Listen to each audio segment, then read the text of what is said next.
Engineer అయిదాం అనుకున్న వాళ్ళు ఇటు సైడ్ కాంపిటేటివ్ సైడ్ రావడానికి కారణం ఏమి? అంటే number of UPSC aspirant achieve చేసిన దాంట్లో ఈ ఇంజనీరింగ్ బ్యాక్గ్రౌండ్ వాళ్ళే ఎక్కువ పర్సంటేజ్తో ఉన్నారు. టాపర్ ఇంటర్ బీటెక్ కూడా మంచిగా రాణిస్తున్నావు కదా. ఇద్దరు మా జూనియర్ ఫ్రెండ్స్ వర్క్ చేస్తున్నారు బిగ్ బజార్లో, ఎంపీఎం మాల్ అబిట్స్లో. అందులో ప్లాస్టిక్ బకెట్ల నేను అది ఏది మన వర్కర్గా అలా స్టార్ట్ చేశాను 8,000కి. అంటే మరి యూపీఎస్సీ నెక్స్ట్ మళ్ళీ ఇటు స్టేట్ సర్వీసెస్ సైడ్ షిఫ్ట్ కావడానికి రీజన్ ఏమి? సో మా అమ్మ కూడా చెప్పేది కొంచెం చూసుకో, ఏదైనా వర్క్ చూసుకో, ట్యూషన్స్ లాంటివి చెప్పుకోవాలి. ట్యూషన్ కూడా వెతుక్కున్నాను, 1 month చెప్పాను ట్యూషన్.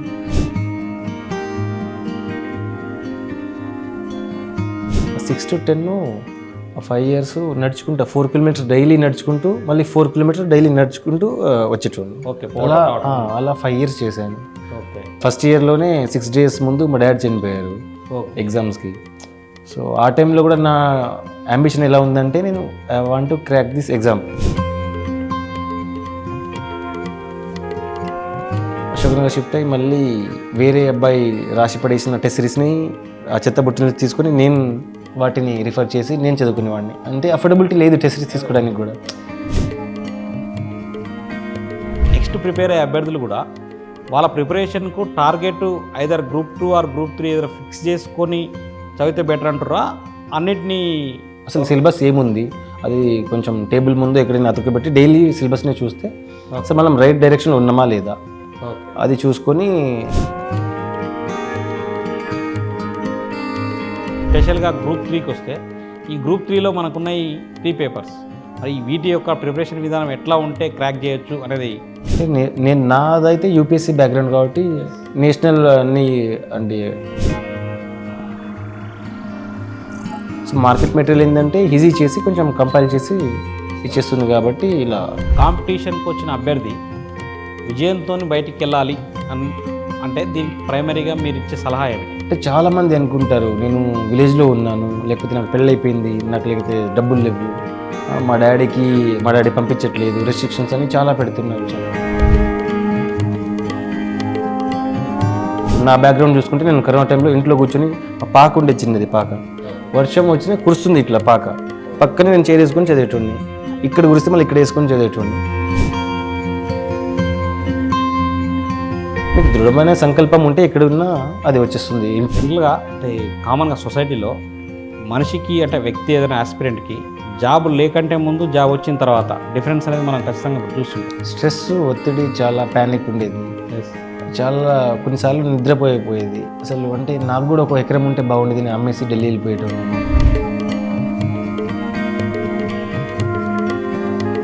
నిద్ర లేని రాత్రులు చాలా గడిపాయి. జనరల్గా మనం లాంగ్ టైం ప్రిపరేషన్లో ఉన్నప్పుడు ఏదో ఒక సందర్భంలో దీన్ని వదిలేసి వెళ్ళిపోతే అయిపోద్ది, ఇంకో దాంట్లోకి వెళ్ళిపోతే అయిపోతుంది, మెంటల్గా మన మీద ప్రెజర్ పడటం, ఇలాంటి సందర్భాలు చాలా జరుగుతుంది. చాలాసార్లు అనుకున్నాను పారిపోయి వెళ్ళిపోదాం, ఇది మన వల్ల కాదు, సో అఫోర్డబిలిటీ కదా యూపీఎస్సీ లేకపోతే Group 1 కానీ.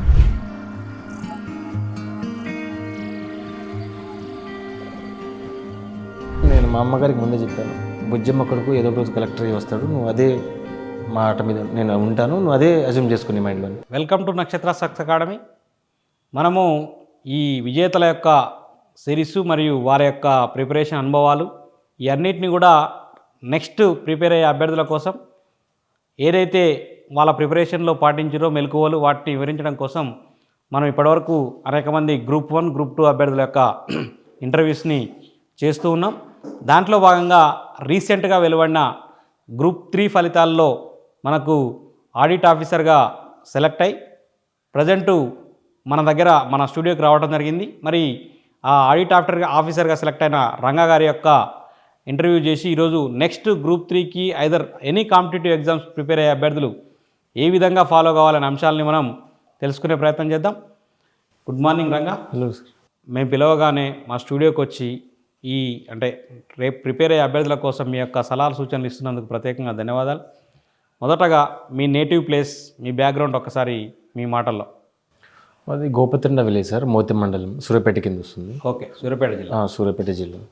సో మా డాడీ మా మమ్మీ ఇద్దరు డైలీ వేజ్ లేబరరీ. ఓకే. డాడీ ఏమో 2013లో చనిపోయారు. సో దాని తర్వాత అమ్మగారే 13లో ఇంటర్ ఫస్ట్ ఇయర్లో తమరు అప్పుడు ఇంటర్ ఫస్ట్ ఇయర్. ఫస్ట్ ఇయర్లో 6 days ముందు ఎగ్జామ్ ముందు చనిపోయారు. Okay okay. తర్వాత అమ్మగారే నెట్కి వచ్చి కూలి పని చేసి డైలీ వచ్చే డబ్బులతో నాకు పంపిస్తే నేను చదువుకొని యూపీఎస్సీకి సిద్ధమయ్యాను. సో తర్వాత 22లో ఈ గ్రూప్ 1 వచ్చిన తర్వాత ఇలా షిఫ్ట్ అయ్యి ఇలా గ్రూప్ 3 సాధించడం జరిగింది. Right right. అంటే మీరు తమ టార్గెట్గా యూపీఎస్సీ స్టార్ట్ చేశారు. దాంట్లో భాగంగా గ్రూప్ 1 సైడ్ వచ్చారు, మిగతా ఎగ్జామ్స్ అన్నీ కూడా రాస్తూ రావడం జరిగింది. ఓకే. అంటే మీ విద్యాభ్యాసం ఎక్కడ కొనసాగించారు? మీ primary school ZPHS? Primary school మా తండలోనే సాధించాను, గోపేతండలోనే 1 to 5.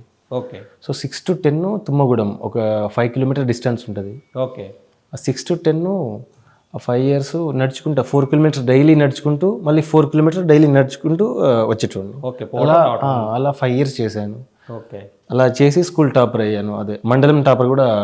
A year? 10th class? 11-12 batch. Okay. 11-12 బ్యాచ్లో మీ స్కూల్ టాపర్గానే? టాపర్.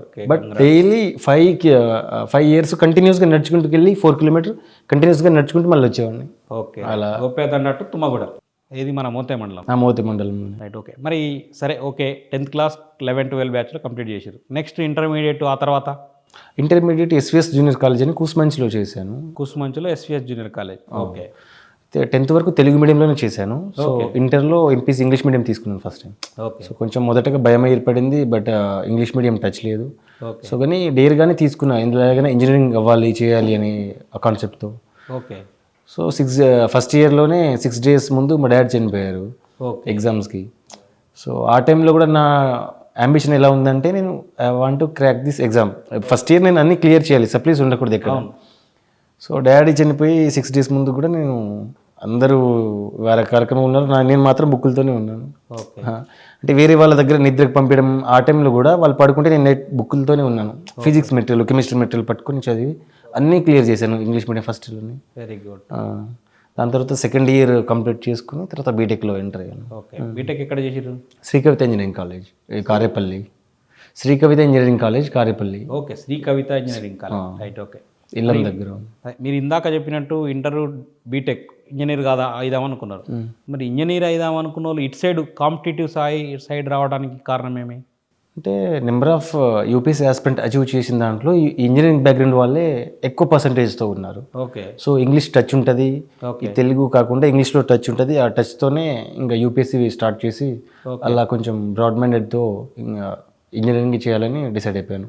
డిగ్రీ కంటే బెటర్ దాన్ని అదే కమ్యూనికేషన్. నేను అనేది యూపీఎస్సీ సైడ్ పోవటానికి మీకేమన్నా ఇన్స్పిరేషన్ పర్సన్ ఉన్నారా? ఉన్నారు. రైట్.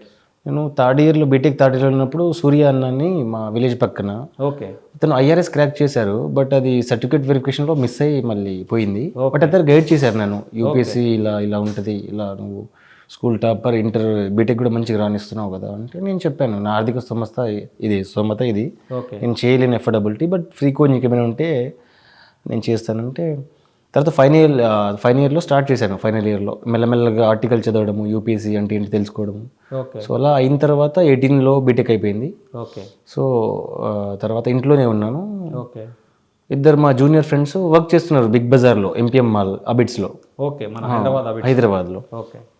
సో నేను, మా మమ్మీ కూడా ఇక పెట్టలేని స్తోమత, అంటే హైదరాబాద్ అఫోర్డబిలిటీ అంత, మా అమ్మ డైలీ కూలికి వెళ్తేనే ఆ పనితోనే మేము గడుస్తాము. ఇంకా మా చెల్లి కూడా అప్పుడే మ్యారేజ్ అయింది కాబట్టి అక్కకి ఇంతకుముందే మ్యారేజ్ చేసాము. సో అలా బర్డెన్లో కొంచెం ఉన్నాము. తర్వాత మా ఫ్రెండ్ జూనియర్లు ఇద్దరు కాల్ చేసి ఇలా వర్క్ ఉంది, నువ్వు వస్తావా అంటే నేను వెళ్ళి అబిడ్స్ ఎంపీఎం మాల్ బిగ్ బజార్, అప్పుడు బిగ్ బజార్ ఉండే, ఓకే, అందులో ప్లాస్టిక్ బకెట్ల మ్యాను, అది ఏది మన వర్కర్గా అలా స్టార్ట్ చేశాను 8,000కి. ఓకే. సో దాని తర్వాత పరిచయం అయ్యి ఎన్సీఆర్టీ బుక్స్ ఇప్పించి ఇలా ప్రిపేర్ అవ్వు, నువ్వు నీలో డిటర్మినేషన్ ఉంది అని చెప్పి, ఆ ఎంపీఎం మాల్లో పనిచేస్తున్నప్పుడు లంచ్ అవర్ 4 to 5 ఉండేది నాకు ఈవినింగ్ టైంలో. లంచ్ అవర్ అంటే 2 to 10 డ్యూటీ, నించునే పని చేయాలి. 4 to 5లో కూడా నేను పక్కన కాంపిటేటివ్ మెటీరియల్ పట్టుకొని ఇలా అన్నం తిని చూసేవాడిని. అంటే 1 hour కూడా వేస్ట్ కాకూడదు నాది ఖచ్చితంగా. అలా ప్రిపేర్ అయ్యి అన్న మోటివేషన్తో యూపీఎస్సీ స్టార్ట్ చేశాను. ఓకే. అలా జరిగింది. రైట్. అంటే 2018 తర్వాత హైదరాబాద్కి వచ్చి ఇక్కడ సరే మన బతకడం కోసం, ఏదో నెక్స్ట్ ప్రిపరేషన్ కోసం, కొంత అమౌంట్ కోసం ఫ్రెండ్స్ సలహా మేరకు దాంట్లో జాయిన్ కావడం జరిగింది. నెక్స్ట్ ఆ తర్వాత అంటే అఫోర్డబిలిటీ తక్కువ ఎక్కడుందో వెతుక్కున్నాను హైదరాబాద్ ఫస్ట్. నాకు ఉస్మానియా యూనివర్సిటీ బ్యాక్ సైడ్ బస్తీ అని మాణికేశ్వర నగర్, ఎస్. అక్కడ మా ఫ్రెండ్ బాలు అని ఉంటున్నాడు. ఒకరోజు కాల్ చేసి, నువ్వు ఇంటికాడ ఎందుకు ఉంటున్నావు, ఇంత మెరిట్ స్టూడెంట్వి, రావచ్చు కదా హైదరాబాద్ అంటే, నా దగ్గర డబ్బులు లేవు అని చెప్పాను. ఓకే. సో అక్కడైతే ఆ టైంలో 1000లోనే మంత్ అయిపోయేది. ఓకే. 1000లోనే అక్కడ నేను ట్యూషన్ చెప్పుకుని, నేను వర్క్ చేసుకుని చెప్పి వెళ్ళిపోదాం అని అనుకున్నాను. డిసైడ్ అయ్యి వచ్చాను. అక్కడ 2 years ఉన్నాను. ఉస్మానియా యూనివర్సిటీ లైబ్రరీలో ఫ్రీగా వెళ్ళి వేరే ఐడి కార్డ్తో చదువుకొని, మళ్ళీ అంత దూరం నుంచి నడుచుకుంటూ వచ్చి, మళ్ళీ తిని మళ్ళీ పోయి మళ్ళీ నైట్ వచ్చేవాడిని. అలా ట్రావెల్ చేశాను నైట్. ఓకే. అలా స్టార్ట్ చేసి తర్వాత ఫ్రెండ్స్ వీళ్ళు ఆర్థిక సాయం, ఇంకా మా అక్క బావ వీళ్ళు కూడా ఆర్థిక సాయం చేసి, మా అమ్మ కూడా కొంచెం పనులు వెళ్ళి ఆర్థిక సాయం చేసి ఇంకా అశోక్ నగర్ షిఫ్ట్ అయ్యి ఓకే. ఒక 3 months ఉన్నాను హాస్టల్లో. అశోక్ నగర్లో. ఓకే. అప్పుడు 6000 ఏమో ఉండే. అప్పటికి డబ్బులు అయిపోయినాయి, ఇంకేం చేయాలో తెలియదు. తర్వాత ఎస్టీ స్టడీ సర్కిల్ అని మన మానస హిల్స్ దగ్గర ఉంది, రాజనగర్. ఓకే. అక్కడ తెలుసుకున్నాను, ఒక అన్న చెప్తుంటే, అలా నువ్వు ఫ్రీ కోచింగ్ వెళ్ళు, నీ దగ్గర డబ్బులు లేవు కదా అని. రామకృష్ణ అన్న అని నా హాస్టల్ మేట్ ఉండే ఇప్పుడు. అలా ఎంట్రన్స్ టెస్ట్ రాసి అందులో సెలెక్ట్ అయ్యి అక్కడ తీసుకున్నాను కోచింగ్. ఓకే. యూపీఎస్సీకి అసలు బేసిక్స్ ఫౌండేషన్ తీసుకున్నాను అక్కడ. మొత్తం ఏం చెప్పలేదు, బట్ బేసిక్స్ ఏమేమి ఉంటాయి ఏంది అని నార్మల్గా చెప్పేశారు. ఓకే. అక్కడ నుంచి మళ్ళీ అశోక్ నగర్ షిఫ్ట్ అయ్యి ప్రిపేర్ అయ్యి ఇది ఎస్టీ స్టడీ సర్కిల్లో మీరు బేసిక్ ఫౌండేషన్, యూపీఎస్సీకి సంబంధించిన జనరల్ స్టడీస్, రిమైనింగ్ అన్ని అంశాలు ఒక 9 months కోచింగ్ ఫౌండేషన్ ఇచ్చారు అంతే. Just okay. అంతే, అదొక ప్లాట్ఫామ్ అయిపోయింది నాకు యూపీఎస్సీకి. ఓకే. దాని తర్వాత ఇంకా మొత్తం తెలుసుకొని అశోక్ నగర్ షిఫ్ట్ అయ్యాను. ఓకే. అశోక్ నగర్ షిఫ్ట్ అయ్యి మళ్ళీ వేరే అబ్బాయి రాసి పడేసిన టెస్ట్ సిరీస్ని ఆ చెత్త బుట్టని తీసుకొని నేను వాటిని రిఫర్ చేసి నేను చదువుకునేవాడిని. అంటే అఫోర్డబిలిటీ లేదు టెస్ట్ సిరీస్ తీసుకోవడానికి కూడా. అలా ఆ స్టడీ సర్కిల్ ఏంటంటే వాళ్ళే భోజనం పెట్టి హాస్టల్ ఇస్తారు కాబట్టి అక్కడ ఫ్రీగా గడిచిపోయింది 9 months అనేది. ఓకే. దాని తర్వాత ఇక అఫోర్డబిలిటీ లేదు కాబట్టి మళ్ళీ అశోక్ నగర్ హాస్టల్లో ఉండి చదువుకొని అట్లా తర్వాత రూమ్కి షిఫ్ట్ అయ్యి తర్వాత 3-4 మెంబర్స్తో గ్యాదర్ అయ్యి అలా చేశాను. ఇప్పుడు నా ఫ్రెండ్ డిప్యూటీ కలెక్టర్ అశోక్ కూడా నాకు అక్కడే ఫ్రెండ్. ఓకే. స్టడీ సర్కిల్లోనే. ఎక్సైఎస్ఐ రమేష్ కూడా అక్కడే ఫ్రెండ్. అంటే మరి యూపీఎస్సీ నెక్స్ట్ మళ్ళీ ఇటు స్టేట్ సర్వీసెస్ సైడ్ షిఫ్ట్ కావడానికి రీజన్ ఏమి? ఆర్థిక స్తోమత అనేది రోజు రోజుకి దిగజారిపోతుంది. మా అమ్మ కూడా హెల్త్ ఆల్మోస్ట్ 50+ ఉంటుంది ఓకే. ఏజ్. సో మా అమ్మ కూడా చెప్పేది, కొంచెం చూసుకో, ఏదైనా వర్క్ చూసుకో, ట్యూషన్స్ లాంటివి చెప్పుకో అంటే ట్యూషన్ కూడా వెతుక్కున్నాను. 1 month చెప్పాను ట్యూషన్. అలా చెప్పి యూపీఎస్సీకి ప్రిపేర్ అవ్వాలి, ఖచ్చితంగా ఏదో ఒకటి కొట్టాలి అని డైలీ ట్యూషన్ చెప్పి వచ్చిన తర్వాత కూడా నైట్ వరకు 12-1 వరకు చదివేది. ఎర్లీ మార్నింగ్ లేచి కూడా అలా కంటిన్యూ చేశాను. ఓకే. దాంతో స్టేట్ సర్వీస్లో 2022లో గ్రూప్ 1 నోటిఫికేషన్ వచ్చి ఇలా స్టేట్కి కూడా ఒకటి ఏదో ఒక జాబ్ కొట్టాలని ఫ్రెండ్స్ వాళ్ళు వీళ్ళు చెప్తా ఉంటారు. సో రమావత్ ఆనంద్ అని, వసంత్, రవి, పావని వీళ్ళు చెప్పేవాళ్ళు, నువ్వు కూడా ఇందులో స్టేట్ సర్వీస్లో ఏదో ఒక రాయనీకి వచ్చేస్తుంది అని. ఓకే. నేను గ్రూప్ 1 ఒక్కటే ఫోకస్ చేశాను. గ్రూప్ 2 గ్రూప్ 3 లైట్గా చదివాను. బట్ ఒకటే ఆన్సర్ రైటింగ్ చాలా బాగా రాస్తాను నేను. ఇంకా నాకు కన్ఫామ్గా వస్తుందని వాళ్ళు కూడా చాలా ఇన్స్టిట్యూషన్ వాళ్ళు కూడా మా ఆన్సర్స్ చూసి వస్తుంది అనుకున్నారు. బట్ అన్ఫార్చునేట్లీ 14 marks వచ్చాయి. ఎస్టీ కేటగిరీలో అయినా వస్తుంది అనుకున్నా కానీ రాలేదు. Okay. 410. Okay. Right. Okay. Next తర్వాత ఇటు గ్రూప్ 2 రాశాను. ఓకే. 344 marks వచ్చాయి. కేటగిరీలో ఇంకో 6 marks ఉంటే సర్వీస్ వచ్చేది. ఓకే. నెక్స్ట్ గ్రూప్ 3లో 265 marks వచ్చాయి. ఇంక 1176 ర్యాంక్ వచ్చింది. ఓకే. అసిస్టెంట్ ఆడిటర్గా ఇప్పుడు సెలెక్ట్ అయ్యాను. ఓకే. రైట్. ఇప్పుడే అంటే ఆడిట్ డిపార్ట్మెంట్లో ఇది అంటే హెడ్ ఆఫీస్లో ఉండే head office pay and accounts Abids head ఆఫీస్లోనే. మరి ఈ గ్రూప్ 3కి సంబంధించి కానీ ఐదర్ అన్ని మీరు గ్రూప్ 2 గ్రూప్ 1 కూడా బాగా ప్రిపేర్ అయ్యారు. అంటే ఇంకా ఎలా ప్రిపేర్ అయితే ఈ గ్రూప్ 2కి సంబంధించి కానీ గ్రూప్ 1 కానీ క్రాక్ చేయొచ్చు అని మీ అనిపించింది? ఎక్కువ మాక్ టెస్టులు రాస్తే బెటర్ అనిపించేది నాకు. ఓకే. అంటే నాకు ఎక్కువ డబ్బులు లేదు నా దగ్గర కాబట్టి నేను ఎక్కువ మాక్ టెస్టులు తీసుకోలేదు. ఓకే. సో వేరే వాళ్ళు తీసుకొని వాళ్ళ దగ్గర తీసుకొని అడగడము, ఈ న్యూస్ పేపర్ చదవడం డైలీ అలా కవర్ చేసుకొని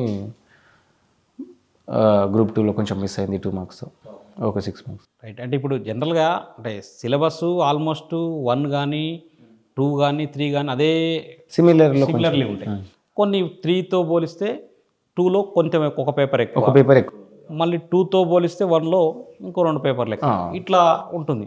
మరి నెక్స్ట్ ప్రిపేర్ అయ్యే అభ్యర్థులు కూడా వాళ్ళ ప్రిపరేషన్కు target either group 2 or group 3 ఏదైనా ఫిక్స్ చేసుకొని చదివితే బెటర్ అంటారా, అన్నిటినీ బ్యాలెన్స్ చేసుకుంటే బెటర్ అంటారా? అంటే ప్లాన్ బి చాలామందికి యూపీఎస్సీ వాళ్ళకైతే ప్లాన్ బి స్టేట్ ఉంటుంది. బట్ గ్రూప్ 1 వాళ్ళకి కూడా ప్లాన్ బి గ్రూప్ 2 గ్రూప్ 3 ఉంటే బెటర్ అనుకుంటాను. ఒక సిలబస్కి స్టిక్ అవ్వాలి ఫస్ట్. అసలు సిలబస్ ఏముంది అది కొంచెం టేబుల్ ముందు ఎక్కడైనా అతుకబెట్టి డైలీ సిలబస్ని చూస్తే అసలు మనం రైట్ డైరెక్షన్లో ఉన్నామా లేదా ఓకే. అది చూసుకొని తెలుగు అకాడమీ బుక్స్ కానీ స్టాండర్డ్ బుక్స్ ఫస్ట్ చూడాలి. ఇప్పుడు మార్కెట్లో చాలా అవైలబుల్ బుక్స్ ఉన్నాయి, నెంబర్ ఆఫ్ బుక్స్ ఉన్నాయి. అవి అట్రాక్ట్ చేస్తాయి పీపుల్ని, బట్ అది రాంగ్ వేలో తీసుకెళ్తాయి బట్ ఒక స్టాండర్డ్ బుక్స్కి స్టిక్ అయ్యి దాన్నే ఉండి చదువుకుంటే బెటర్ అనిపించింది నాకు. అంటే ఇప్పుడు మీరు చెప్పేది ఏంటంటే ఏది ప్రిపేర్ అయినా ఫస్ట్ సిలబస్ అనేది ఒకటి మెయిన్గా చదవాల్సి ఉంటుంది. దాన్ని బేస్ చేసుకొని బుక్స్ సెలెక్షన్ అనేది చాలా జాగ్రత్తగా చేసుకోవాలి. అట్లా ప్రిపరేషన్ కంటిన్యూ చేయాలంటున్నాను. Okay, right. మరి ఇప్పుడు మనం ఎస్పెషల్గా గ్రూప్ 3కి వస్తే, ఈ గ్రూప్ 3లో మనకున్న ఈ 3 పేపర్స్, మరి వీటి యొక్క ప్రిపరేషన్ విధానం ఎట్లా ఉంటే క్రాక్ చేయొచ్చు అనేది మీ మాటల్లో. అంటే నేను నాదైతే యూపీఎస్సీ బ్యాక్గ్రౌండ్ కాబట్టి నేషనల్ అన్ని అంటే ఎకానమీ పాలిటీ ఇవి కానీ నాకు ఆల్రెడీ తెలుసు కాబట్టి ఓకే, నేను అవి ఎక్కువ చూడలేదు, జస్ట్ పైపైన చూసుకున్నాను. తెలుగు అకాడమీ బుక్స్ అవైలబుల్ ఉన్నాయి మనకు. అవును, అవి జాగ్రఫీ కానీ లేకపోతే ఇవి పాలిటీ ఇవి ఏదైనా తెలుగు అకాడమీ బుక్స్ స్టిక్ అవ్వాలి. ఇవి స్టేట్ సిలబస్కి పర్టికులర్గా ప్రిపేర్ అయ్యేవాళ్ళు. ఇప్పుడు యూపీఎస్సీ బ్యాక్గ్రౌండ్ నాది కాబట్టి నేను కవర్ చేశాను. మిగతా వాళ్ళకైతే అకాడమీ బుక్స్ కూడా కొన్ని బాగుంటాయి, అవి రిఫర్ చేయొచ్చు. బట్ తెలుగు అకాడమీ కొంచెం బల్కీ ఉంటుంది కాబట్టి అందులో వెతుక్కోవడానికి వీళ్ళకి టైం పడుతుంది. ఓకే. సో మార్కెట్ మెటీరియల్ ఏంటంటే ఈజీ చేసి కొంచెం కంపైల్ చేసి ఇచ్చేస్తుంది కాబట్టి ఇలా నా ఉద్దేశంలో బ్రీఫ్గా చదివితేనే బెటర్. ఒకటేసారి బ్రీఫ్గా చదివేస్తే అన్ని ఓకే, నోట్స్ మేకింగ్ చేసుకుంటే అవి రిఫర్ చేసుకుంటే బెటర్ అనిపిస్తుంది తెలుగు అకాడమీ బుక్. రైట్. మీరైతే యూపీఎస్సీ చదివారు కాబట్టి దాంట్లో నుంచి ఏదైతే బుక్స్ చదివారో దాంట్లో నుంచి మెయిన్ సబ్జెక్ట్స్ని గ్యాదర్ చేసుకుని తెలంగాణ ఇష్యూస్ మాత్రం రీజనల్ లెవెల్లో ఇప్పుడు సోషల్ ఎకనామిక్ అవుట్లుక్ ఉంది మనకి ఎకానమీలో, అలాంటివి కానీ లేకపోతే తెలుగు అకాడమీ బుక్స్ అవైలబుల్ ఉన్నాయి. ఓకే. ఇవి మూమెంట్కి పిఎన్ఆర్ బుక్స్ అని మన దగ్గర ఉన్నాయి అలాంటివి. సాక్షి పేపర్లో ఆర్టికల్ ఒక వస్తూ ఉంటాయి చూడండి, ఒక ఎంసీక్యూస్ లెవెల్లో, అవి సాల్వ్ చేయడం, ఈనాడు పేపర్లో సాల్వ్ చేయడం, అలాంటివి చేస్తూ ఈజీగా గెటింగ్ చేయొచ్చు. Okay, okay.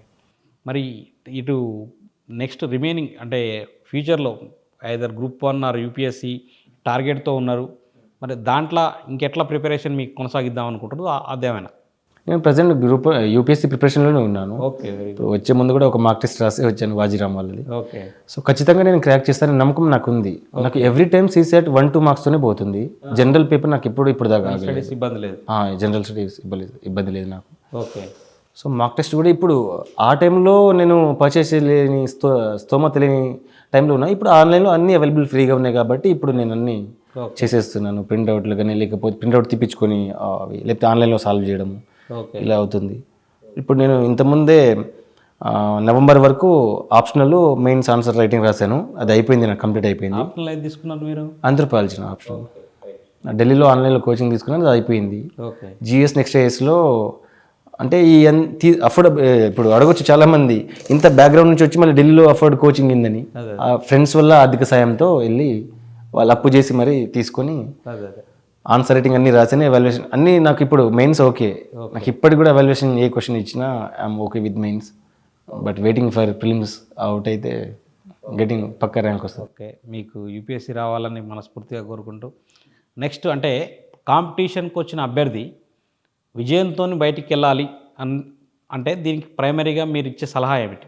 అంటే చాలామంది అనుకుంటారు నేను విలేజ్లో ఉన్నాను, లేకపోతే నాకు పెళ్ళి అయిపోయింది, నాకు లేకపోతే డబ్బులు లేవు, మా డాడీ పంపించట్లేదు, రెస్ట్రిక్షన్స్ అని చాలా పెడుతున్నారు చాలామంది. ఇప్పుడు మీరు అశోక్ నగర్ దిల్సుఖ్ నగర్ వచ్చి లేకపోతే ఎక్కడైనా వేరే చోట వెళ్ళి ప్రిపేర్ అవ్వాల్సిన అవసరం లేదు.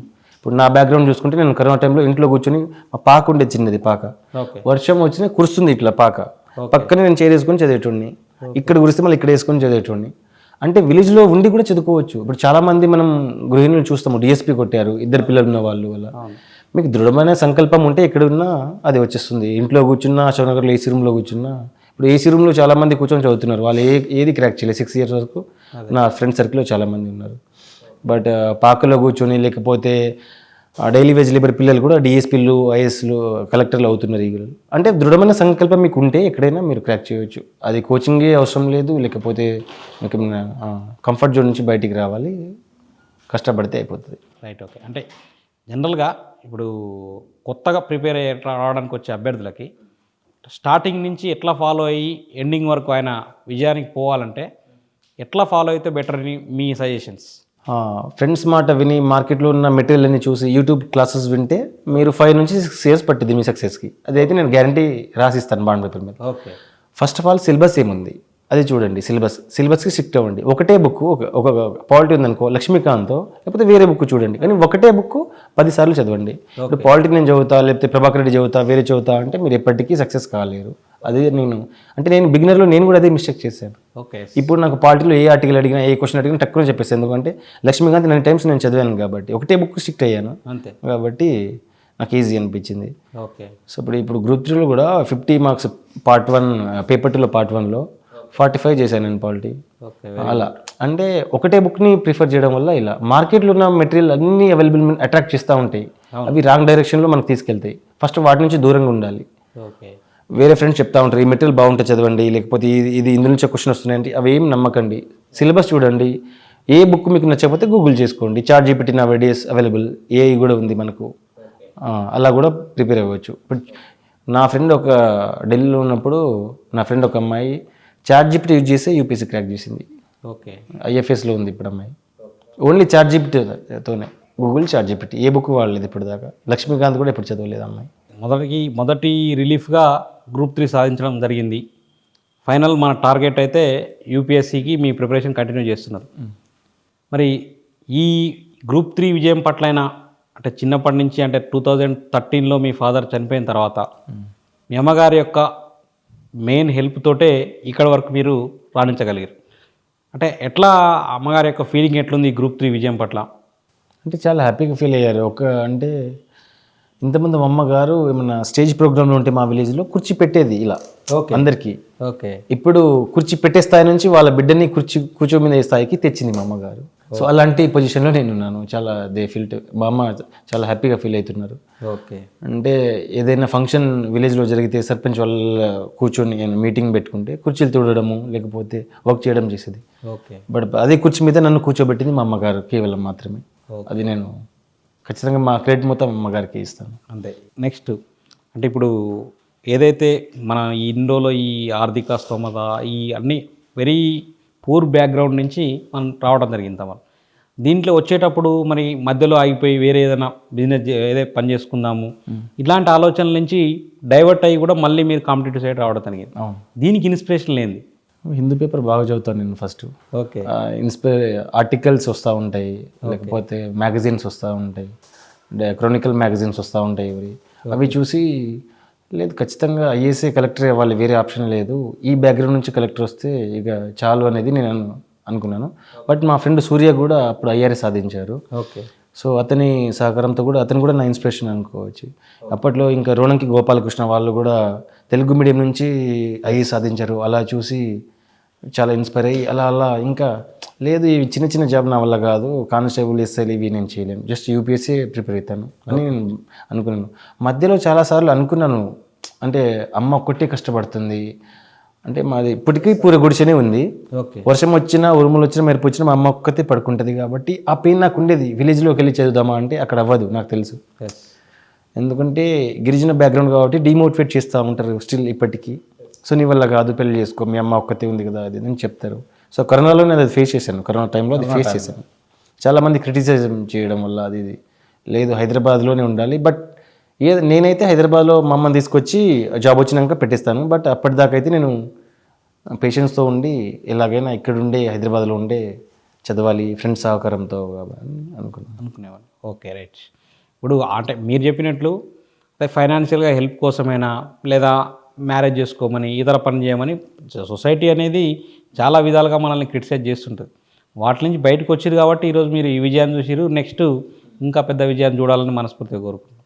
అంటే మరి దీనికి అంటే ఇప్పుడు మీ సిస్టర్స్ ఇద్దరు ఉన్నారు, వాళ్ళ హెల్ప్ ఎట్లా ఉండేది? అంటే ఈ ప్రిపరేషన్కి మదర్ ఒక్కది ఎట్లాగూ ఆమె ఏదో ఆమె పని చేసిన దానికోసం ఆమె సర్వైవలెన్స్ ప్లస్ నీకంతో ఎంతో సాయం చేసేది. వీళ్ళ సలహా ఉంటాయి, వీళ్ళ మ్యారేజ్లు వీళ్ళవి తర్వాత వీళ్ళు ఎట్లా మీకు సపోర్ట్గా నిలిచారు? మా అక్కకి 2009లో మ్యారేజ్ అయిపోయింది.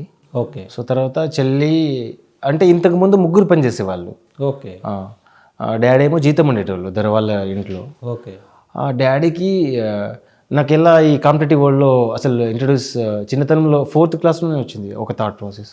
మా డాడీ వాళ్ళ ఇంట్లో ఏదో జిలేబీ పొట్టాలు మా డాడీకి ఇస్తే జీతం పని కదా మా డాడీ వాళ్ళ ఇంట్లో, ఆ జిలేబీ పొట్లం నాకు ఇచ్చి ఆర్టికల్స్ ఈనాడు పేపర్లు కానీ సాక్షి కానీ రోజు ఒక క్వశ్చన్లు వచ్చేది. అప్పటి నుంచి మా డాడీ నా కోసం రోజు వాళ్ళ చదివి పడిసిన న్యూస్ పేపర్ తీసుకొచ్చి నాకు ఇచ్చేది. 4th క్లాస్లో ఉన్నప్పుడే, చిన్నప్పుడే. ఓకే. స్టార్టింగ్లో నేను ఆడుకునేటువంటి కానీ తర్వాత అవి మెల్లగా తెలుసుకుని డైలీ న్యూస్ పేపర్ చదవడం అప్పటి నుంచే నాకు హ్యాబిచువల్ అయిపోయింది. మా డాడీ ఏం చదువుకోలేదు ఇప్పటికీ, జీతం పనే చేస్తారు. బట్ ఆ న్యూస్ పేపర్లు కంటిన్యూస్గా చనిపోయే వరకు కూడా నాకు తీసుకొచ్చి ఇవ్వడం ద్వారా నాకు చాలా ఆర్టికల్ ఇన్స్పిరేషన్ స్టోరీస్ అందులో ఈనాడులో సక్సెస్ స్టోరీస్ అవి చూసి చాలా ఇన్స్పైర్ అయ్యి అప్పుడు చిన్నప్పటి నుంచే నేను చాలా ఇన్స్పైర్గా ఉండేటోడిని. వేరే బయట తిరగకుండా లేకపోతే చేయకుండా ఏ చిన్న టైం దొరికినా ఒక్కొక్కసారి మా డాడీ ప్లేస్లో నేను కూడా జీతంకి వెళ్ళేటోడిని. ఆ రోజులు కూడా ఉన్నాయి. స్టిల్ నేను ప్రతి పని చేశాను చిన్నప్పుడే. ఇటుకలు మోసా, సుతారి పనికి వెళ్ళాను, నార్మడి కావలికి వెళ్ళాను, అన్ని పని చేశాను. ఇప్పుడు అంటే బిఫోర్ మ్యారేజ్ మీ ఇద్దరు సిస్టర్స్ కూడా మమ్మీకి హెల్ప్ఫుల్గా ముగ్గురు వెళ్ళేటోళ్ళు. ఆఫ్టర్ మ్యారేజ్ తర్వాత కూడా మీకు అప్పుడప్పుడు వాళ్ళ హెల్ప్, వాళ్ళ సహాయం ఎట్లా ఉండేది, వాళ్ళ మోటివేషన్ ఎట్లా ఉండేది మీ ప్రిపరేషన్ పట్ల? చిన్న సిస్టర్ 2016లో మ్యారేజ్ అయింది. ఓకే. బిఫోర్ 2 years ఆమె చదువు ఆపేసి, అన్న నిన్ను చదివేని అంటున్నారు డాడీ మమ్మీ వాళ్ళు, సో నువ్వు స్టార్ట్ ప్రిపరేషన్ ఏమైనా అంటే నువ్వు ఆపకుండా ఎక్కడ వెళ్ళిపో, నేను కూలి పని చేసుకుంటే ఇది వదిలేసి అని మా చిన్న సిస్టర్ హెల్ప్ చేసి ఆమె పనిలో దిగిపోయింది ఈ ఎడ్యుకేషన్ నుంచి. అలా ఆమె పుష్ చేసి 2006లో మ్యారేజ్ అయిపోయింది. 16లో మళ్ళీ ఇప్పుడు అమ్మగారు ఒక్కతే పని చేసి మళ్ళీ నాకు పంపించాలి. తర్వాత అప్పుడు ఒక 2-3 years అమ్మగారు నెట్టుకొచ్చారు. పెద్ద బావ వాళ్ళు, పెద్ద అక్క వాళ్ళు కూడా అప్పుడప్పుడు ఆర్థిక సాయం హెల్ప్ చేసేవాళ్ళు. అలా నెట్టుకొచ్చి అంటే ఎంటైర్ ప్రిపరేషన్లో ఫ్రెండ్స్ పాత్ర ఎట్లా ఉంది అంటే వాళ్ళు అంటే ఐదర్ ఫైనాన్షియల్ కావచ్చు, మెంటల్లీ సపోర్ట్ కావచ్చు, ఈ అన్ని అంశాలు. బుక్కే సూర్య అని చెప్పాను కదా మీకు ఆల్రెడీ 2018లో. అతను నాకు ఫస్ట్ ఎన్సీఆర్టీ బుక్ కొనిచ్చి అన్ని మెటీరియల్ కొనిచ్చి నాకు బ్రీఫ్ ఓవరాల్ వ్యూ చెప్పారు. యూపీఎస్సీ ఇలా ఉంటుంది, యూ కెన్ స్టార్ట్. నేను అప్పుడు 2018లో చేసి తర్వాత కరోనా టైంలో మళ్ళీ 20లో ఉన్నప్పుడు అతను ఇంటర్వ్యూకి ప్రిపేర్ అయ్యేటోళ్ళు, యూపీఎస్సీ ఇంటర్వ్యూకి. సో అలా డిస్కషన్ చేసి రోజు డిస్కషన్ చేసుకుంటూ ఫోన్లో కానీ డైరెక్ట్ మీట్ అయ్యి, మా విలేజ్ పక్కనే వాళ్ళది. ఓకే. సో అలా ఎన్సీఆర్టీ బుక్స్ రోజు రిఫర్ చేసి నా టాలెంట్ అతను చూసి నువ్వు ఖచ్చితంగా కొట్టగలవు, 1 monthలోనే నువ్వు ఇంత టాలెంట్గా అంటే అతను చేశారు. గ్రాస్పింగ్ పవర్ నేను చదివే విధానం పసిగట్టారు చేసి ఇక ఎన్సీఆర్టీ బుక్స్ ఎలా అతను చేశారు. ఆ తర్వాత అశోక్ నగర్ వచ్చాక ఆనంద్ నాయక్ అని, వసంత్, రవి, పావని వీళ్ళు చాలా హెల్ప్ చేసి ఆర్థికంగా కానీ మోటివేషనల్ కానీ వీళ్ళు హెల్ప్ చేసి వీళ్ళ material books discussions daily Indra park వెళ్ళేటోళ్ళం. మార్నింగ్ డిస్కషన్ చేసి మళ్ళీ ఈవినింగ్ మళ్ళీ ఇంద్ర పార్క్ ఇంటర్ స్టేడియంకి వెళ్ళి డిస్కషన్ చేసుకోలేము. మెయిన్స్ ఆన్సర్ రైటింగ్ కానీ లేకపోతే యూపీఎస్సీ క్వశ్చన్స్ కానీ డైలీ అలా ఫ్రెండ్ సపోర్ట్తో చేశారు. నెక్స్ట్ అంటే ఇప్పుడు ఈ విజయం పట్ల వాళ్ళ స్పందన ఎట్లా ఉంది మీ ఫ్రెండ్స్? అంటే వాళ్ళు ఒకటే చెప్పారు, you are not deserving this post but time is twinkling waiting for you, but one day అది వస్తుంది, మాకు ఆ హోప్ ఉంది. ఎందుకంటే నీ ఆన్సర్స్ నాకు తెలుసు, నీ స్ట్రాటజీ మాకు తెలుసు, but you are in the good track. UPSC leave చేయకండి, జాబ్కి వెళ్తుండే ప్రిపేర్ అవ్వండి అని చెప్పి ఇప్పటికీ పుష్ చేసి మోటివేషన్ చేస్తూనే ఉన్నారు. రైట్. అయితే ఇప్పుడు ఈ అన్ని ఎగ్జామ్స్ చూసుకుంటే మనం జనరల్గా ప్రతి దాంట్లో కూడా జనరల్ స్టడీస్ అనేది కామన్. ఈ జనరల్ స్టడీస్ ప్రిపరేషన్ పట్ల కొత్తగా ప్రిపేర్ అయ్యే అభ్యర్థులు కానీ ఆల్రెడీ 1-2 ఎగ్జామ్స్ రాసిన అభ్యర్థులు కానీ ఏ స్ట్రాటజీ ఫాలో అయితే జనరల్ స్టడీస్లో మార్కులు ఎక్కువ తెచ్చుకోవచ్చు? ఐదర్ Group 3 కానీ, Group 2 కానీ, Group 1 ప్రిలిమ్స్ కానీ, ఐదర్ యూపీఎస్సీ ప్రిలిమ్స్ కానీ ఈ జనరల్ స్టడీస్లో బాగా గ్రిప్ సాధిస్తే ఖచ్చితంగా దాంట్లో ఎక్కువ మార్కులు సాధించవచ్చు. ప్లస్ ఆ సబ్జెక్ట్లో ఆ పేపర్లో మార్కులు వస్తేనే మనకి ఫైనల్ లిస్ట్లో మనం ఉంటాం. దానికి ఎట్లా ఏ స్ట్రాటజీ ఫాలో అయ్యారు మీరు? ఎట్లా ఫాలో అయితే మంచి మార్కులు సాధించవచ్చు? నేను ఇప్పటికీ చాలామందిలో గమనించింది 90% పీపుల్ సిలబస్ చూడరు అసలు. అసలు ఎవరు చూడరు సిలబస్. పిఎన్ఆర్ బుక్కో, తెలుగు అకాడమీ బుక్కో, ఇంకా మార్కెట్లో దొరికి అన్ని చెత్త మెటీరియల్ తీసుకుని రిఫర్ చేస్తూ ఉంటారు. బట్ టీజీపీఎస్సీ కానీ, ఏపీపీఎస్సీ కానీ, లేకపోతే యూపీఎస్సీ కానీ సిలబస్కే స్ట్రిక్ట్ అయి ఉంటుంది. ఎప్పుడు అవుట్ ఆఫ్ సిలబస్ ఎప్పుడు ఇవ్వదు. మనం అనుకుంటాం కానీ అది ఇవ్వదు, మనమే దాన్ని రాంగ్ వేలో తీసుకెళ్తాం. But syllabus first of all మీ ముందు ఉండాలి. ఫస్ట్ డైలీ వెళ్ళగానే ఫస్ట్ సిలబసే చూడాలి. అది గూగుల్ చేస్తారా, బుక్లో చదువుతారా అనేది doesn't matter, but you have to stick with your syllabus only. General studies కానీ ఇప్పుడు జనరల్ స్టడీస్ అంటే జనరల్గా అడగడం క్వశ్చన్స్, అంతే. దాన్ని జనరల్ పర్స్పెక్టివ్లో చదవాలి తప్ప మీరు ఏదో బ్రాడ్గా ఏదో గూగుల్ చేసి దాన్ని పిహెచ్డీలు చేయొద్దు. దాని మీద పిహెచ్డీలు చేయొద్దు. ఫస్ట్ నా ఫ్రెండ్ సర్కిల్ కూడా చాలామంది ఒక టాపిక్ ప్రియాంబుల్ ఏందనుకో దాని మీద లక్ష్మీకాంత్ చదివి వేరే బుక్ చదివి మళ్ళీ గూగుల్ కొట్టి ఎందుకు అంత టైం వేస్ట్. ఒక పీడిఎఫ్ కొట్టేస్తే అఫీషియల్ సోర్స్ కూడా మనకు పిఐబి న్యూసెస్ ఉంటాయి, అలాంటి న్యూస్లో కానీ లేకపోతే గవర్నమెంట్ వెబ్సైట్స్ ఉంటాయి, చూసుకుంటే అయిపోతుంది. ఓకే. అంతేగాని పిహెచ్డీలు చేయొద్దు నా దృష్టిలో. చాలా మంది రీసెర్చ్ చేస్తూ ఉంటారు, నేను 50 సార్లు చదివిన 100 సార్లు చదివిన అని. రైట్ డైరెక్షన్లో చదవడం వేరు. ఓకే. జనరల్ స్టడీస్ అంటే జనరల్గా చదివేయాలి తప్ప దాని మీద ఒత్తిడి పెట్టి రుద్దదు. ఎగ్జామ్ పర్స్పెక్టివ్లోనే చదవాలి. రైట్. మీరు ఇందాక మాట్లాడుతూ CSATలోనే కొంత బ్యాక్ ఉన్నారు. దానికి అంటే అంటే ఏం చేస్తున్నారు అంటే ఇంకా మంచి అంటే అది ఈజీ క్వాలిఫై కావడానికి? నేను ఇప్పటివరకు సీసాట్కి కోచింగ్ తీసుకోలేదు ఎక్కడ. ఓకే. యూట్యూబ్లో ఉన్న అవైలబుల్ ఉన్న అన్ని క్లాసెస్ వినడం అలా ఫాలో అయ్యాను. బట్ ఈసారి మాత్రం నేను ఢిల్లీ వెళ్ళి ఖచ్చితంగా సీసాటే కోచింగ్ తీసుకున్నాను. లాస్ట్ జూలై నుంచి సెప్టెంబర్ ఢిల్లీలో ఉన్నాను. ఓన్లీ సీసాట్ చేశాను, మెయిన్స్ ఆన్సర్ రైటింగ్ అక్కడే చేశాను. బట్ ఇప్పుడు సీసాట్ నాకు ఓకే. ఓకే. ఢిల్లీలో కోచింగ్ తీసుకున్నాను కాబట్టి ఇప్పుడు నాకు సీసాట్ ఓకే అనిపించింది. This time I will get. నేను అడిగేది ఎందుకంటే ఇప్పుడు remaining group 1 or group 2 group 3 అన్నిటిలో కూడా డాటా అనేది ఒక పార్ట్గా ఉంది. అవును. వాళ్ళలో ఈ మొన్న చూస్తే గ్రూప్ 1లో డాటా పార్ట్ చాలా ఏది ఇన్డెప్త్ క్వశ్చన్స్ వచ్చినాయి, సాల్వ్ చేసేంత టైం లేకుండా పోయింది. దానికి ఎట్లా ప్రిపేర్ అయితే నెక్స్ట్ రాసే వాళ్ళు మంచి మార్క్స్ సాధించే అవకాశం? పాత పీవైక్యూస్ చూడడమే, పాత పేపర్లు చూసి అవే ప్రాక్టీస్ చేయండి ఫస్ట్. ఓకే. ఇప్పుడు కోచింగ్ వాళ్ళు ఇది బుక్ రిలీజ్ చేసి డేటా మీద ఈ క్వశ్చన్స్ వస్తాయని చెప్పడం కంటే మీరు పీవైక్యూ చూసుకోండి. అసలు దానికే షిఫ్ట్ అయ్యి ఆ పీవైక్యూస్కి ఒక పీవైక్యూ వస్తే ఒక టాపిక్స్ దానికి 5 విధాలుగా మీరు ప్రాక్టీస్ అయ్యి సిద్ధంగా ఉండాలి.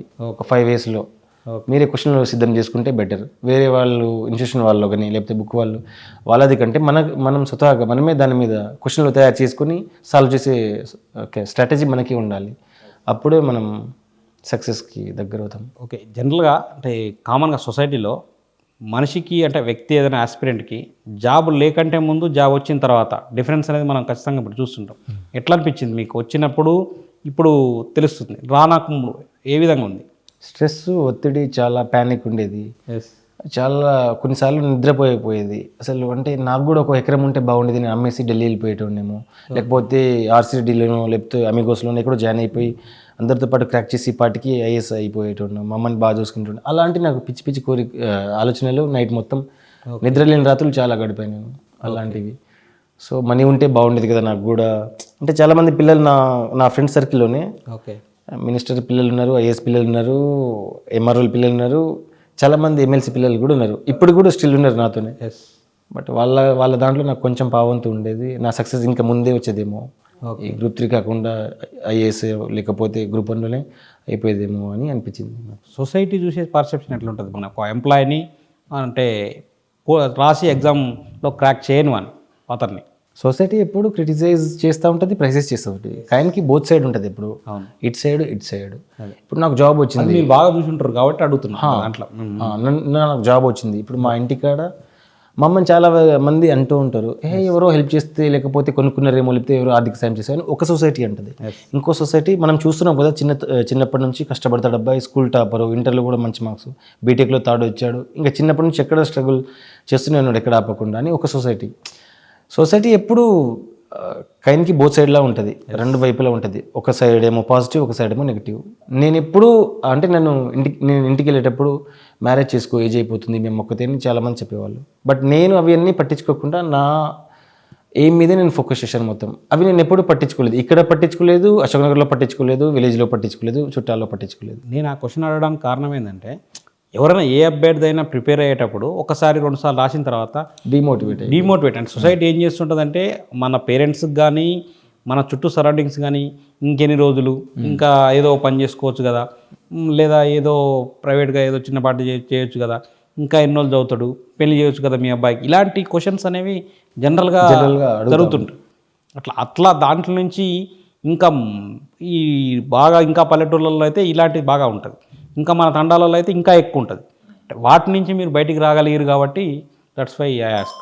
మా తండాలో అనేది ఇప్పటికీ న్యూస్ పేపర్ రీచ్ కానీ తండా, ఓకే, స్టిల్ ఇప్పటికి కూడా ఈ డిజిటల్ వరల్డ్లో కూడా. సో ఒక గవర్నమెంట్ జాబ్ తక్కువ, కానిస్టేబుల్ అవే ఉన్నారు తప్ప గ్రూప్స్ ఎవరు క్రాక్ చేయలేదు ఇప్పుడు దాకా. ఓకే, కాబట్టి అవేర్నెస్ ఎవరికి లేదు. అదే వేరే ఇప్పుడు మాది తండా కూడా ఒక సిటీకి చాలా దూరంగా ఉంటుంది కాబట్టి అవేర్నెస్ అంత లేదు ఎవరికి. ఓకే. సో అదే నేను మా అమ్మ నాకు ఫోన్ చేసి చెప్తా ఉంటుంది, ఇలా అంటున్నారు వాళ్ళంటే, వాళ్ళు ఎవరు నీకు పెట్టారు, నేను ఒక్కడిని, నా మీద నువ్వు ట్రస్ట్ చేయి, నేను ఖచ్చితంగా నేను క్రాక్ చేసి చూపిస్తాను. ఓకే ఫ్యూచర్లో నువ్వు చూడు, నేను అందరు సలాం కొడతారని చెప్పాను నేను. ఓకే ఇప్పటికీ క్రిటిసైజ్ చేసిన వాళ్ళు మా ఇంటికాడ వచ్చి మీ అబ్బాయిని పెళ్ళికి చేయండి, 5 కోట్లు ఇస్తాం, 4 కోట్లు ఇస్తాం, ఇప్పటికీ స్టిల్ వస్తూనే ఉన్నాయి సంబంధాలు. జస్ట్ గ్రూప్ 3కి మొన్ననే ఒక సంబంధం వచ్చింది. ఎవరైతే క్రిటిసైజ్ చేశారో ఒక పెద్ద మనిషి ఎంపీటీసీ, ఓకే అతనే వచ్చి 5 CR ఇస్తాము మీ అబ్బాయికి పెళ్ళికి చేయండి అంటే నేను ఒకటే చెప్పాను. నన్ను అడిగారు, నేను యూపీఎస్సీ క్రాక్ చేస్తున్నాను, సో ఆ టైం వరకు నేను డిస్టర్బ్ చేయకండి అని మా అమ్మగారికి కూడా చెప్పేశాను. ఓకే నేను ఒక 2 years టైం ఇవ్వండి, ఆ టైం వరకు నేను క్రాక్ చేసి చూపిస్తాను, లేదంటే పెళ్ళి మీరు చెప్పినట్టు చేస్తానని చెప్పేశాను నేను డైరెక్ట్గా. జనరల్గా మనం లాంగ్ టైం ప్రిపరేషన్లో ఉన్నప్పుడు ఏదో ఒక సందర్భంలో దీన్ని వదిలేసి వెళ్ళిపోతే అయిపోద్ది, ఇంకో దాంట్లోకి వెళ్ళిపోతే అయిపోతుంది, లేదా కొంచెం మెంటల్గా మన మీద ప్రెజర్ పడటం, ఇలాంటి సందర్భాలు చాలా జరుగుతుంటాయి. ఎందుకంటే ఈ గ్రూప్ 1 యూపీఎస్సీ అంటే ఇయర్స్ తరబడి మనం ప్రిపరేషన్ కొనసాగిస్తూ ఉండాలి. అలాంటప్పుడు మీరు ఎట్లా మోటివేట్ అయ్యారు, నెక్స్ట్ దానికి ఎట్లా చాలాసార్లు అనుకున్నాను పారిపోయి వెళ్ళిపోదాం, ఇది మన వల్ల కాదు, సో అఫోర్డబిలిటీ కదా యూపీఎస్సీ లేకపోతే గ్రూప్ 1 కానీ ఇలా అనుకున్నాను. బట్ మా అమ్మగారిని తెలుసుకునేటండి నేను బాగా. ఓకే ఖచ్చితంగా అంటే నేను మా అమ్మగారికి ముందే చెప్పాను, బుజ్జమ్మ కొడుకు ఏదో ఒక రోజు కలెక్టర్ అయ్యి వస్తాడు, నువ్వు అదే మాట మీద నేను ఉంటాను, నువ్వు అదే అజ్యూమ్ చేసుకుని మైండ్లోని ఖచ్చితంగా. సో అదే అజ్యూమ్ చేసుకుంటాను. మా అమ్మ ఇంత కష్టపడుతుంది కదా, నేను ఇంకో 2 hours చదవలేనా, లేకపోతే ఇంకో 1 hour చదవలేనా ఎక్స్టెండ్, అలా అలా మా అమ్మగారిని గుర్తు తెచ్చుకొని, లేకపోతే మా డాడీ పడ్డ కష్టాలు, మా సిస్టర్స్ పడ్డ కష్టాలు ఇవన్నీ తెచ్చుకొని వీళ్ళందరికీ సాటిస్ఫై చేయాలంటే నేను గవర్నమెంట్ సర్వీస్లో రావాలి ఖచ్చితంగా ఓకే అని అలాంటి సందర్భాలు చాలా మా అమ్మగారిని గుర్తు తెచ్చుకొని అయ్యాను. అంటే ఈ ఎంటైర్ జర్నీలో బాగా బాధపడ్డ సందర్భం ఏమైనా ఉందా, అంటే చిన్నప్పటి నుంచి ఇప్పటి వరకు? డాడీ చనిపోయారు కదా, అప్పుడు బాధ కంటే ఇంకా నెక్స్ట్ లెవెల్లో నన్ను పుష్ చేసే వాళ్ళు ఎవరు లేరు అనేది ఒక ఆ భయం ఏర్పడింది. ఓకే అదొకటి. అంటే నాకు మమ్మీ డాడీ ఉండేవాళ్ళు, వాళ్ళిద్దరు జీతం పని చేసి కూలి పని చేస్తారు, బట్ డాడీ ఇప్పుడు లేరు, సగం హాఫ్ ది పార్ట్ పోయినట్టే నా పుషింగ్ లెవెల్స్కి. సో ఆ టైంలో కొంచెం ఇంకా స్ట్రగుల్ తీసుకోవాలి కదా మా అమ్మగారే, అంటే నాకు చదువుకుని సాగిస్తారా లేదా, ఆ టైంలో కొంచెం ప్యానిక్ అనిపించింది. మంచి హ్యాపీగా ఉన్న సందర్భం అంటే ఈ ఎంటైర్ జర్నీలో? హ్యాపీగా మా అమ్మని చూస్తే హ్యాపీ అవ్వడం అంతే. ఇప్పుడు నేను గ్రూప్ 3 వస్తే హ్యాపీగా వెళ్ళి కాలు ఎగరేసి అలా ఏం చేయలేదు. ఇప్పుడు నేను నార్మల్గా ఉన్నాను, మా అమ్మకి కూడా నార్మల్ చెప్పాను ఇలా వచ్చింది గ్రూప్ 3 అని చెప్తే వాళ్ళు సెలబ్రేట్ చేసుకున్నారు మా అక్క వాళ్ళు. కానీ నేను ఓకే ఇదే కాదు ఇంకా ముందుంది చేద్దాంలే అని చెప్పాను. But they ఫీల్ట్ very happy. మా అమ్మని చూసే నేను హ్యాపీగా వీడియో కాల్ చూసి నవ్విన కొంచెం కన్నీళ్ళు కార్చి, అప్పుడు కూడా మా అమ్మ నాటేస్తున్నారు ఆ సందర్భంలోనే. వీడియో కాల్ చేసి చెప్తే ఇలా వాళ్ళు అందరు ఫీల్ అవుతున్నారు హ్యాపీగా, నేను నార్మల్గా ఉన్నాను, ఏముంది ఇందులో పెద్దగా సెలబ్రేట్ చేసుకోవడానికి అని. మా అమ్మని చూసే నేను ఎక్కువ హ్యాపీగా ఫీల్ అవుతాను. అంటే ఇప్పుడు ఈ ఎంటైర్ జర్నీలో చాలామంది మీకు ఫ్రెండ్స్ కానీ రిలేటివ్స్ కానీ హెల్ప్ చేసారు. సరే మీరు ఇప్పుడు గ్రూప్ 3 సాధించి రేపు ఇంకా మంచి ఉద్యోగం సాధిస్తారు. అంటే మీకంటే నెక్స్ట్ ఫ్యూచర్లో ఇలాంటి బాగా పూర్ బ్యాక్గ్రౌండ్ ఉన్న పిల్లలు ఇప్పటికి కూడా చాలా విలేజ్లలో చాలా గ్రామాల్లో ఉండుంటారు. మరి వాళ్ళకి ఏమైనా హెల్ప్ చేయాలన్న ఆలోచన మీ థాట్ ప్రాసెస్ అట్లాంటివి ఏమైనా? నేను బీటెక్లో 4th yearలో ఉన్నప్పుడే కొత్తగూడెం నుంచి రైలు దిగి కారేపల్లి వస్తున్నప్పుడు సమ్ అండర్ ప్రివిలేజెస్ వాళ్ళు, అంటే బెగ్గర్స్ తెలుగు అనకూడదు అవార్డు, కానీ వాళ్ళు కూర్చున్నప్పుడు నాకు థాట్ వచ్చింది అప్పుడే. అంటే మాకు హాస్టల్లో గవర్నమెంట్ హాస్టల్ ఉన్నప్పుడు మిగిలిపోయిన రైస్ మేము రోజు పడేసేది. దాని ముందే ఆ రైస్ ప్యాక్ చేసి ఒక ప్యాకింగ్ కవర్ కొనేసి అలా 3 months నుంచి 4 months నేను డైలీ వాళ్ళకి సప్లై చేసి వచ్చిన తర్వాత నేను తినేవాడిని ఆ రోజుల్లో 2018లోనే. ఓకే అక్కడే నాకు ఆ హ్యాబిట్ అనేది అక్కడే ఏర్పడింది, హెల్ప్ చేయడము. ఓకే ఇప్పుడు మా బాబాయిల కొడుకులు కానీ వాళ్ళకి కూడా పిల్లలకి నేనే చదివిస్తా. మా అమ్మ ఎందుకు వాళ్ళని చూస్తా, వాళ్ళు చూడరు అంటే నీకేం తెలియదు నువ్వు ఉండు అని. ఇప్పటికీ స్టిల్ చాలామందికి ఎవరైనా హెల్ప్ చేయండి అని మార్క్ టెస్ట్లో ఎవాల్యుయేషన్ ఉంటే నేను ఫ్రీగానే ఎవాల్యుయేషన్ చేస్తాను. వాళ్ళకి కూడా హెల్పింగ్ ఇప్పటికీ చేస్తా ఫ్రీగా, ఏం ఆశించకుండా. నెక్స్ట్ నాకు థాట్ ప్రాసెస్ ఉండేది, నేను 2022లో డిసైడ్ అయ్యాను. సో చిన్న అంటే డిస్ట్రిక్ట్ కలెక్టర్ అయిన తర్వాత ఏం చేయాలనుకుంటున్నాను. బట్ నేను లేడీస్ ప్యాడ్ని యూనివర్సల్ ఫ్రీ చేద్దామని నాకు అప్పుడే థాట్ వచ్చింది. సో ఎలా అంటే ఒక డిస్ట్రిక్ట్ కలెక్టర్ స్కోప్ ఉన్న దాంట్లో, సో పీడిఎస్ ద్వారా ఓకే ఇప్పుడు గిరిజన మహిళలు కొండ ప్రాంతాల్లో ఉంటారు, but they can not using pads కదా. సో హెల్త్ ఇష్యూస్ అలా వచ్చి కొంతమంది చనిపోతున్నారు. సో అలాంటి వాటికి ఫస్ట్ ఇన్ఫ్రాస్ట్రక్చర్ కావాలి, ఎక్కడి వరకు అంబులెన్స్ ఇచ్చేవాళ్ళంటే. సో రోడ్స్ కానీ లేకపోతే ఉన్న మన దాంట్లో స్కోప్ నుంచే, ఒక రాజకీయ వ్యక్తి చేయాల్సిన అవసరం లేదు. ఓకే ఒక డిస్ట్రిక్ట్ కలెక్టర్ చాలా ఫండ్స్ వస్తాయి, దాన్ని మిస్యూజ్ చేసుకోకుండా రైట్ వేలో చేసుకుంటే అలాంటి వాటిని హెల్ప్ చేసి, ఇప్పుడు చాలా వరకు మనం చూస్తూ ఉంటాము నదుల నుంచి ఇట్లా పల్లకిలో మంచం మీద మోసుకొని తీసుకొస్తారు స్టిల్ డేస్. అలా నాకు ఆ థాట్ ప్రాసెస్ వస్తుంది. వాళ్ళకి డిజిటల్గా మోటివేట్ చేయాలి, ఆ గర్ల్స్ని ఎంపవర్ చేయాలి. ఓకే. సో వాళ్ళకి ప్యాడ్ అనేది అందరికీ ప్యాడ్ అనేది యూనివర్సల్ ఫ్రీ చేయాలని నాకు ఫస్ట్ థాట్ వచ్చింది. అది కూడా పీడిఎస్ ద్వారా. ఇప్పుడు మనం ఎక్కడో పెడితే ఆ లేడీస్ తీసుకోలేరు, అక్కడికి వెళ్ళి షైగా ఫీల్ అయ్యే టైంలో. ఇప్పుడు గిరిజన మహిళలు కానీ లేకపోతే కొండ ప్రాంతాల్లో కానీ ప్యాడ్ కొనుక్కోలే, అది 40 రూపాయలు 50 రూపాయలు కదా, దాని బదులు రేపు నాకు పిల్లగాడికి తిండి వస్తుంది కదా అనుకొని వేరే యూజ్ చేసి హెల్త్ ఖరాబ్ చేసుకుంటాను. బట్ అదే నాకు పీడిఎఫ్లో ఫ్రీ ఇస్తే, పీడిఎఫ్ స్కీమ్ ద్వారా, అదే రేషన్ షాప్లో every one can take and health hygiene కూడా బాగుంటుందని నాకు అప్పుడే ఆ థాట్ వచ్చింది. ఓకే. అలాంటి థాట్ నేను డిస్ట్రిక్ట్ కలెక్టర్ ఉన్నప్పుడు చేయాలని అనుకున్నాను. బట్ అలాంటి థాట్స్ నాకు చాలా ఉన్నాయి. ఇంకా పిలవగానే ఇంత దూరం ఇచ్చేసి మరి ఇంత సమయం మాకు ఇచ్చి మా మా యొక్క ఆతిథ్యాన్ని స్వీకరించినందుకు, మీ యొక్క సలహాలు సూచనలు రాబోయే ఆస్పిరెంట్స్కి అందించినందుకు ప్రత్యేకంగా ధన్యవాదాలు తెలియజేస్తున్నాం. Thank you.